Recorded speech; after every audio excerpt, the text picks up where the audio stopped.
আসসালামু আলাইকুম ভাই ও বন্ধুরা, কেমন আছেন সবাই? আজকে 3 দিন যাবত আমি খুব অসুস্থ। আর অবশ্যই জানেন সবাই, আমি একজন প্রবাসী।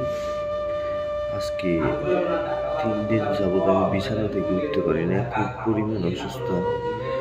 একজন প্রবাসী যদি অসুস্থ হয়, তার যে কি যন্ত্রণা একজন প্রবাসী ছাড়া অন্য কেউই বোঝে না। 3 দিন যাবৎ বাসায় সবাই ডিউটিতে যায়, বাসায় আমি একলাই থাকি। তো বিছানা থেকে যেহেতু উঠতে পারি না, মানে মাথাটা আমার এত ব্যথা করছিল, মনে হইতেছিল যেন মাথাটা এখন ফাটবে। মনে মনে ভাবতেছিলাম, যদি এখন পাশে কেউ থাকতো, ফ্যামিলির কেউ থাকতো, হয়তো মাথাটা যদি একটু পানি দিতে পারতাম, তাহলে হয়তো একটু শান্তি পেতাম। কিন্তু মাথাটায় পানি দেওয়ার মতো কেউ নাই। প্রবাস মানেই যন্ত্রণা, কথাটা কি নিয়েছেন? প্রবাস মানেই যন্ত্রণা।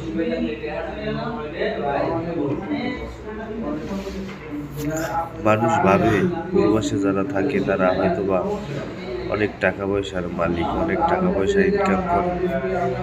আর একজন প্রবাসী যখন অসুস্থ হয়, তার যে যন্ত্রণা, তার যে কষ্ট, একমাত্র ওই প্রবাসী জানে যে সে কতটা ভালো আছে। একজন প্রবাসী মাসের মধ্যে 26 দিন ডিউটি করে। 26 দিনের ভিতরে কমসে কম 10 দিন থাকে অসুস্থ। সেই অসুস্থতা কারো কাছে না বললে সে 26 দিন ডিউটি করে। আবার অনেকে আছে, অনেকে 30 দিন ডিউটি করে। 30 দিন ডিউটি করার পর যখন টাকাটা না পায়, আজ না হয় কাল, কাল না হয় পরশু, এইভাবে ঘুরায়। 1 মাস যায়, 2 মাস যায়, 3 মাস যায়, 5 মাস যায়, তারপরেও যখন টাকা পায় না, তখন যে তার কি একটা যন্ত্রণা। আবার এমনও হয়, অসুস্থ হয়ে বিছানায় পড়ে থাকে।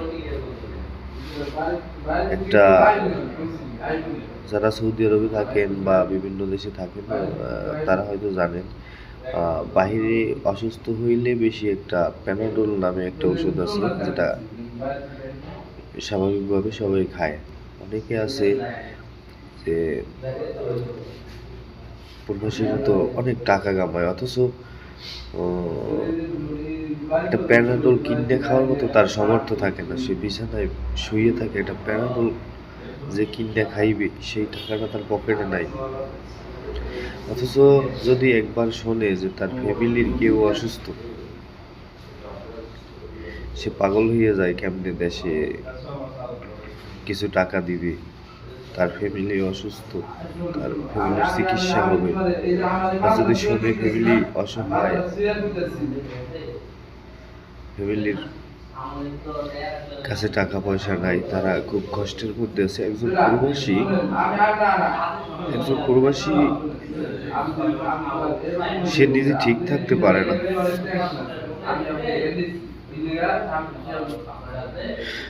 আচ্ছা, কি বলবো,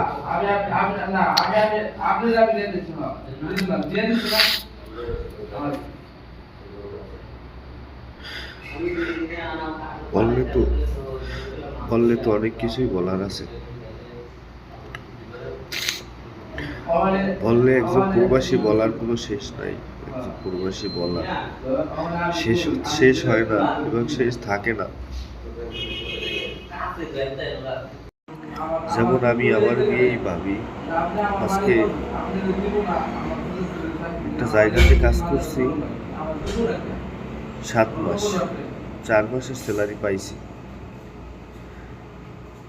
তখন রমজানের মধ্যে রোজা রাইখা তারপরে অনেক পরিশ্রম করছি। প্রচুর পরিমাণে রৌদ্রের তাপ, সেখানে তাপ সহ্য কইরা 10 ঘন্টা, 11 ঘন্টা, 14 ঘন্টা পর্যন্ত ডিউটি করছি। সেই টাকা আজও পাইনি। যাই হোক, ওখান থেকে চলে এসেছি আর এক জায়গায় কাজে ঢুকছি। সেখানে আজকে 6টা মাস কাজ করলাম, বেতন পাইলাম একটা, 4টে বেতন বাইর, 4টে বেতন আর পাইলাম না। আদৌ পাবো কিনা জানি না। এইভাবে কি প্রবাসী জীবন চলবে? আমি মনে করি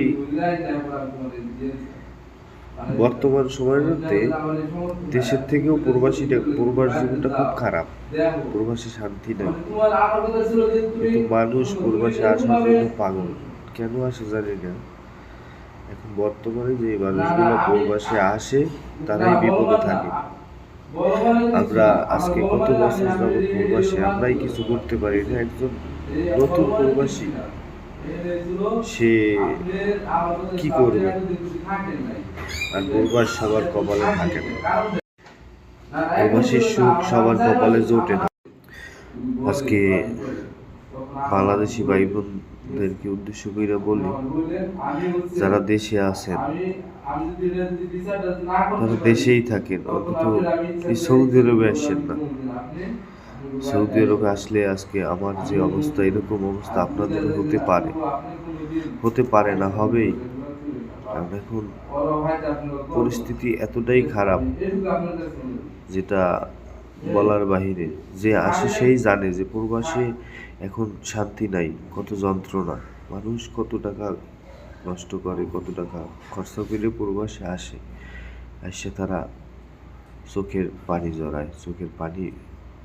ঝরে, অথচ সে উপায় থাকে না তার কাছে। কি করবে? না পারে দেশে যাইতে, না কিভাবে যাবে। সে অনেক টাকা ঋণ কইরা তারপরে একজন প্রবাসী আসে। তখন আসার তো ফ্যামিলি আপনার পাশে আছে, ফ্যামিলি আপনার দেখাশোনা করে, আপনি আপনার ফ্যামিলিকে দেখাশোনা করেন।